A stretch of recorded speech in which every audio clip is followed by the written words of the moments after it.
For the past 4 years, 11-year-old Heather Wheaton has waged a courageous battle against brain cancer. Despite numerous operations, radiation therapy, and the loss of much of her sight, she continues to inspire everyone in the small farming community of Vandalia, Illinois, with her strength and will to survive.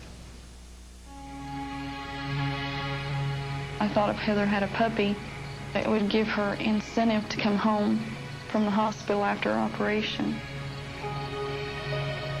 But to me, he wasn't a very pretty dog, but he was like something she'd pick out. She said, I didn't pick this dog out. He picked me out, so he loves me. Thank you, Homer.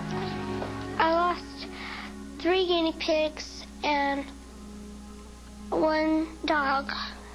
It meant a lot. All those animals meant a lot. And when I first saw Boomer, he sat on my lap and he looked up at me with those black eyes and like, let's go home. It may seem real hard to understand why a dog would mean so much to a little girl and her family. But when it's an incentive for someone to live as long as they can live, then it's like a gift. On December 29th, 1991, Pam and Todd Wheaton were going out, so they had arranged for Heather to spend the night at her grandparents'. Boomer still was a little pup, and he piddled on the carpet, so I'd make them pin him up in the kitchen.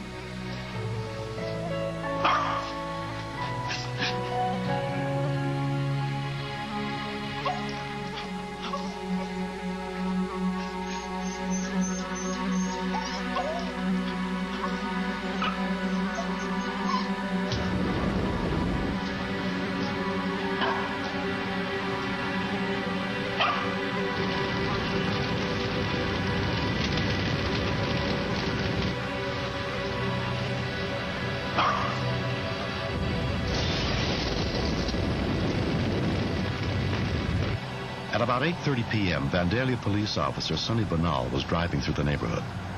I was on routine patrol this evening when I noticed a orange flash to my right. When I backed up, I confirmed that the home was on fire. Vandalia 207, you send the fire department on St. Clair Street, house fire.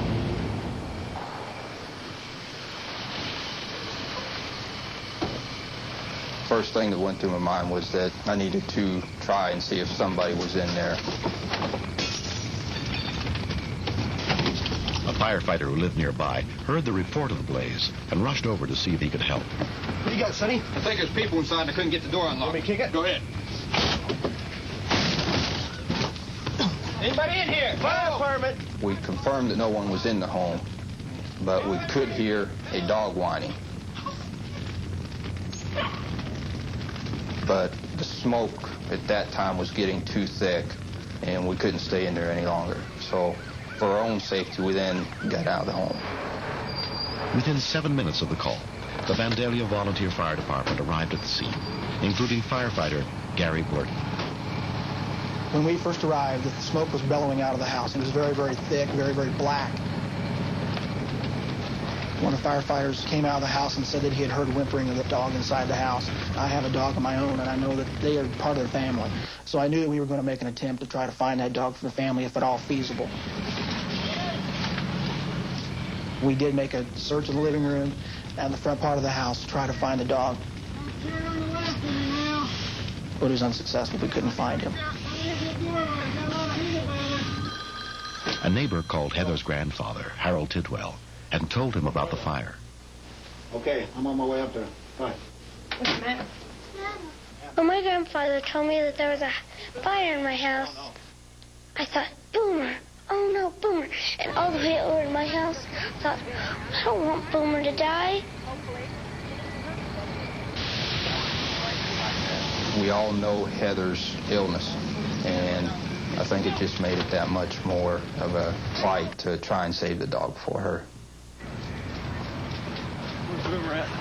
When I first heard there was a fire, my first thought was about Boomer, because I can replace material things. But I felt at that moment, Heather can't lose this dog. We can't lose this dog. Heather has lost enough. As soon as the fire was contained, the rescue workers went back in to search for Boomer. Upon seeing the dog, I believed the dog to be dead, and I didn't feel there was any hope for it. They immediately carried Boomer outside and assessed his condition. His pulse was very rapid. He was unconscious. He would not respond to any painful, what we call painful stimuli. We couldn't get him to respond at all. This dog had very little chance of survival being in the conditions that he was in. How was I going to tell a little girl who's dying herself that her dog had died? That was her friend. And when you take something like that away from a terminally ill child, sometimes they lose the incentive to live. And I wasn't ready for that. Firefighter paramedic Mark Ponzel was also on the scene. I'd heard of this dog CPR being done before from another paramedic that I worked with. So I cuffed my hands around its mouth, held its mouth closed, and blew through its nose. Come on, Boomer. Come on, buddy. All the time he was giving Boomer mouth to snout resuscitation, I was petting Boomer on his side and talking to him. I was saying, Boomer, come on, buddy. You can do it. Come on. Try hard and live for Heather. The ambulance arrived, and we got some oxygen and used a pediatric mask and gave it oxygen to the pediatric mask. The turning point seemed to be when we gave the dog the 100% oxygen. His respiratory pattern seemed to pick up. His breathing was somewhat less labored, and he also started to move around just a little bit and started to respond. And once we saw the dog was starting to come around, it did make us feel really good. It seemed we did have a chance. When I walked over to Heather, she was physically sick from her nerves worrying about Boomer. She started crying and just held on to me. Boomer was rushed to the family's veterinarian. Dr. Connie Heaton met them at the clinic. When I first saw Boomer, he was almost non-responsive. If you talked to him, he would try to look, and then he was just too tired. He would lay back down. He just showed signs that it was pretty close, was touch and go, that if we didn't keep things going, that Boomer wouldn't be with us much longer. I stayed with Boomer by myself, treating him, watching him, seeing how the drugs were affecting. As he became more responsive and wiggling to where I couldn't hold him on the table anymore, then I knew Boomer was going to be okay. Boomer was treated for smoke inhalation at the animal hospital. 3 days later, 11-year-old Heather was finally reunited with her puppy. He was like, hi, Mommy. Because I act like he's my son. And I was like, yay, Boomer, you made it. And he licked me again. He's always licking me. Either that or biting me. Mr. Boomer! Mr. Star! When Boomer come home, it was just like sunshine was all around her. It was like she's just all aglow and her big old smile and stuff. Thank you! Recently, Heather got a chance to meet the rescuers who saved Boomer's life. I'm Gary. I'm Mark. I'm Sonny. When we saw Heather after the rescue, it almost brought tears to your eyes when you saw her around Boomer.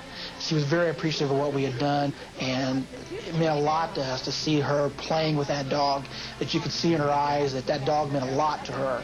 We saw the importance of what we had done, and it made everything worthwhile. I take a lot of jokes about the dog giving it mouth to snout. They bark at me, and that's okay. If the situation came up again, I did the same thing again. He's teething real well. Yeah. The men that saved Boomer, I think they went over the line of duty. You know, they didn't have to, but they did anyway. Today, a lot of people don't go that extra mile for somebody, and they did. They went that extra mile for a little girl. And I'll always be grateful for them. They're real special people to us, and they always will be. Thank you guys for saving Boomer. I'm very, very proud of the men that helped the Boomer. If they didn't help Boomer, Boomer wouldn't be here today. I should find a nice thank you card and send them. That's what I should do.